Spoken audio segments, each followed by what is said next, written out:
ஃபெயிலியர்ஸ்னு ஒன்று இருக்குல்ல, அது வந்துட்டு நிறைய கற்றுக் கொடுத்துச்சு எனக்கு. How to handle situation calmly, how to move on in life.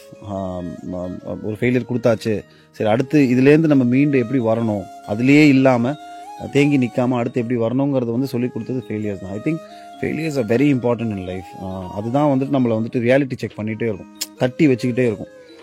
ரெண்டாவது சுவாரஸ்யம் இல்லைங்க லைஃப். சும்மா அப்படியே சக்ஸஸ் கொடுத்துட்டு போயிட்டே இருந்தோம்னு வச்சுக்கோங்களேன், அதில் ஒரு லைஃப்பில் ஒரு சுவாரஸ்யமே கிடையாது. ஒரு மிதப்பு மட்டும்தான் இருக்குமே தவிர the other side of the life நீங்கள் பார்க்க மாட்டீங்க. And that will not happen if you are human. மனுஷன் இருந்தால் இது ரெண்டுமே வந்துக்கிட்டே தான் இருக்கும். Success and failure will keep floating in your own balance. But எனக்கு அந்த failure was much more harder to come back because I have to push myself again. Extra 2 பேர் என்ன வண்டியை தள்ளினாங்கன்னா கொஞ்சம் சீக்கிரம் போகும் வண்டி. அந்த 2 பேர் இல்லாதனால நானே திருப்பியும் இறங்கி வண்டியை தள்ளி திருப்பியும் போயிட்டு இன்ஜின் ஆன் பண்ணி. ஹெல்ப் நீங்க எடுத்துக்கலையா இல்ல கிடைக்கலையா? யார்கிட்ட ஹெல்ப் எடுக்க முடியும் நீங்களே சொல்லுங்க. நம்ம சொந்த அப்பா அம்மா தவிர அவ்வளோதான். அவங்களால முடிஞ்சது எனக்கு மாரல் சப்போர்ட் தான் பண்ண முடியும். ஃபினான்ஷியல் சப்போர்ட்டுங்கிறத எதிர்பார்க்க முடியாது.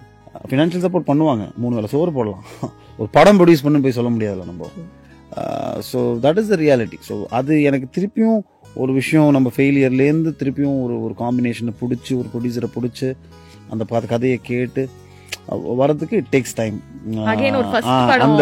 அந்த வேக்யூம் ஸ்பேஸில் தான் வந்துட்டு சம்டைம்ஸ் என்ன ஆகுதுன்னா, என்ன சார் படமே இல்லையா அப்படின்னு ஒரு 2 பேர் கேட்கும்போது வலிக்கும். நம்ம எங்கேயாவது போகிறோம் அப்படின்னா ஏதோ ஒரு இடத்துல ஒரு ஜென்ரலாக ஒரு பப்ளிக் அவங்கள சொல்லி இதில் ரெகுலராக நம்மளை பார்த்துட்டு இருந்தாங்கன்னா அவங்க இந்த படம் நல்லா இருந்துன்னு சொல்லுவாங்க. ஒரு ஸ்பேஸ் ஒன்று விடும்ல, ஒரு 3 months 4 months 5 months ஸ்பேஸ் விடும்போது அந்த வேக்யூமில் என்ன சார் இப்போ படம் பண்ணுறது இல்லையா, சரி அவங்க ஜஸ்ட் சேஞ்ச் ஆஃப் வேர்ட்ஸ் தான். இப்போ என்ன படம் பண்ணிட்டு இருக்கீங்க சார்னு கேட்கும்போது இட் ஃபீல்ஸ் நைஸ். என்ன சார் இப்போ படம் பண்ணுறது இல்லையா அப்படிங்கும்போது அதை சின்ன அவங்கள சொல்லி குத்தம்ல, அதாவது ரொம்ப கள்ளங்கப்படமெல்லாம் கேட்டுறாங்க நம்மள்ட்ட. பட் அது ரொம்ப வலிக்கும் ஆக்சுவலாக. ஏன்னா இது மட்டும்தான் தெரியும் அப்படின்னு நம்ம நினச்சி போயிட்டு இருக்கும்போது. ஸோ அவ்வளோதான்.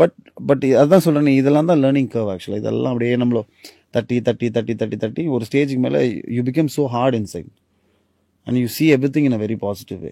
So that is what this 20 odd years have taught me. To be honest, எனக்கு எந்த அவார்டும் கிடச்சதே இல்லை, யாரும் என்னை கூப்பிட்டு அவார்டும் கொடுத்ததில்லை. ஸோ அதனால் நான் எந்த ஃபங்க்ஷன்ஸும் போனதும் இல்லை. நான் இது வரைக்கும் எந்த போனதில்லை. நான் 2-3 மட்டும் ஃபிலிம் ஃபேராக அது என்ன அவார்ட் ஃபங்க்ஷன் தர டான்ஸ் ஆடிருக்கேன். I have never stood in an award function to receive an award. I have never sat in any award function because I think somewhere deep down I think I deserve at least ஒரு 2 படங்கள் 3 படங்களுக்காவது ஒரு காதலுக்கு பட்டியல் இதுக்கெல்லாம் at least எங்கேயாவது ஒரு இடத்துல ஒரு அவார்டு வந்திருக்கும் நான் எதிர்பார்த்தேன். But I think nobody call me, nobody game in any award. So அதனால் நான் அது ஒரு ப்ராக்டிஸாக நிறுத்திட்டேன். இப்போ நிறைய பேர் யூடியூப்ல கூட இப்போ ரீசெண்டாலாம் பார்த்தேன் வந்துட்டு, அவர் இப்போ அவார்ட் ஃபங்க்ஷன்லாம் போனால் தனக்கு முன்னால் இருக்கிறவங்களை முன்னிலைப்படுத்தி அவரை பின்னிலைப்படுத்துவாங்கன்னு இன்ஃபீரியாரிட்டி காம்ப்ளெக்ஸில் போகாமல் இருக்காரு அப்படின்லாம் ஒரு இன்டர்வியூலாம் நான் பார்த்தேன்னா அதெல்லாம் ரீசனே கிடையாது. அவ்வளோ யோசிக்கிற ஆள்லாம் கிடையவே கிடையாது. It is just that I have stop going for any award functions because போய் என்ன யூஸ் ஒன்றும் கிடையாது. யாரும் என்ன இது வரைக்கும் ஹானர் பண்ணதே இல்லை. ஸோ அப்படி நான் விட்டுட்டேன். அது கடந்து இன்னைக்கு பேசும்போது அது ஒரு மாதிரி இருக்கு. பட் எங்கேயாவது அந்த ஒரு கண்டிப்பா மக்கள் கிட்ட இருந்து அந்த ரெகக்னிஷன் அது இருந்தாலே போதுங்க. அந்த அங்கீகாரம் எனக்கு இன்னி வரைக்கும் இருக்கு. நான் எங்க போனாலுமே வந்துட்டு they still love me as an actor. என்னோட ரீசெண்ட் ஒர்க் வரைக்கும் பார்த்து தான் இருக்கேன் சார். காளிதாஸ் படம் பார்த்தேன் சார், மிரல் பார்த்தேன் சார், நல்லா இருந்தது. உங்களோட இப்படிக்கு காதல் பார்த்தேன் சார், நல்லா இருந்தது. That is all I need, that's all. அதுதான் எனக்கு அவார்டு. அப்போ எங்கேயுமே ஒரு வருத்தமோ இருந்ததுங்க, யாருக்குமே இல்லை. C you are human, it has to hit you. So அதெல்லாம் இருந்தது. அதான் அதெல்லாம் கடந்துட்டேன் நான். அந்த ஸ்டேஜ்லாம் நான் கடந்து போயிட்டேன். பிகாஸ் நான் எதிர்பார்த்த டைமில் எனக்கு கிடைக்காத போது அந்த டைமில் அந்த வருத்தம் இருந்தது. பட் இதுக்கு மேலே இப்படி தான், this is how life is gonna operate, இப்படி தான் இருக்க போகுது அப்படிங்கும்போது அது அப்படியே சேச்சுரேஷன் பாயிண்ட் வந்துடும்.